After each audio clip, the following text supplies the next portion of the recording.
Hey gamers, why haven't got that? Hey gamers, it's Max here. Welcome back to my channel. Before we get started, hit the subscribe button, turn on notifications, and huge thumbs up. Shout out to my nan for helping me with all the videos. Just nan, thank you. You're the best. Let's go on with the video. By the way, guys, she doesn't know I've started it yet.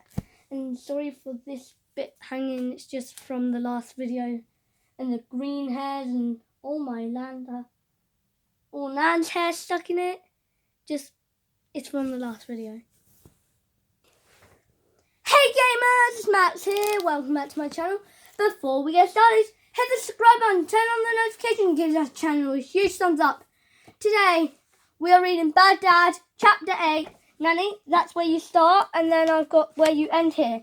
Read that page, but don't read that page, okay? Alright. There you go. Start.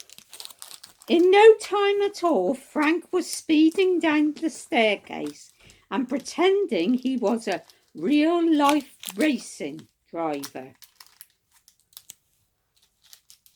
Thump, thump, thump. The washing basket juggler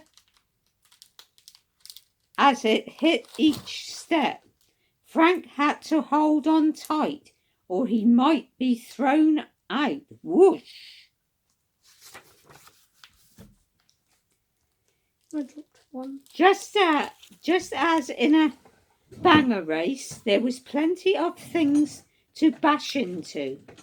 It was hard to steer a basket, but Frank did his best to lean left and right, narrowly missing a broken down washing machine, an upturned shopping trolley, and a flock of pigeons.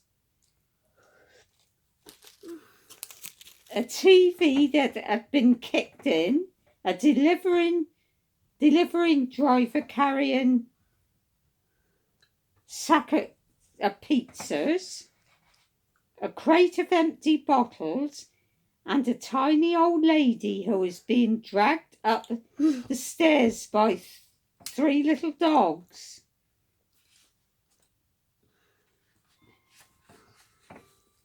One person was not so lucky. That was the local vicar, Reverend Judith. Unfortunately for her, Frank took a bend far too fast and slap bang into the lady. Whoosh! Ah! Ah! She cried as she shot up into the air. Look, a flying vicar. The lady did a somersault, her first, and landed on her bottom. Fortunately for Frank, Reverend Judith was such a nice lady that she was the one who apologized. So sorry for being in your way, called out the vicar. I am so sorry, Reverend Judith, shouted back the boy as he continued speeding down the staircase.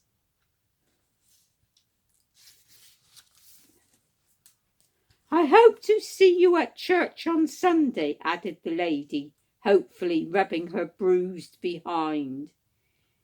The vicar was always at the tower block, inviting the residents to her empty church, even though they never came.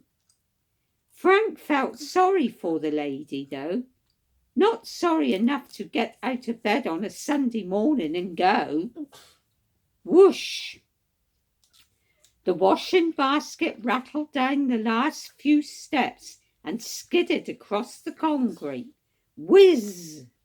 Eventually it came to a stop. The boy hid the basket behind some bins and then dashed off in the direction of the local pub. The executioner and axe. As he peered in through the grimy window, Frank saw the pub was heaving. This was the grown-up world in all its glory. Men were arguing, Women were fighting and everyone was drinking. The pub was so noisy it hardly seemed the most sensible place for a top secret meeting. Try as he might, the boy couldn't spot his father anywhere. Just as he was about to give up and head home, Frank heard muffled voices coming from the car park.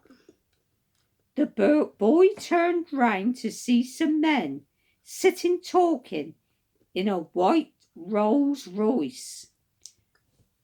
The Rolls Royce stuck out, not just from its bay because of its size, but also because it was the kind of expensive car you never ever saw on an estate like this. Be quick. The boy couldn't make out the men too clearly, as the car was full of cigar smoke. Frank edged his way round the other parked cars to get a little closer. He could just see the outline of his dad sitting in the driving seat. But who were the other men? And what was he doing in a hugely expensive car? To try to hear what was being said, Frank climbed up onto the roof of the plumber's van.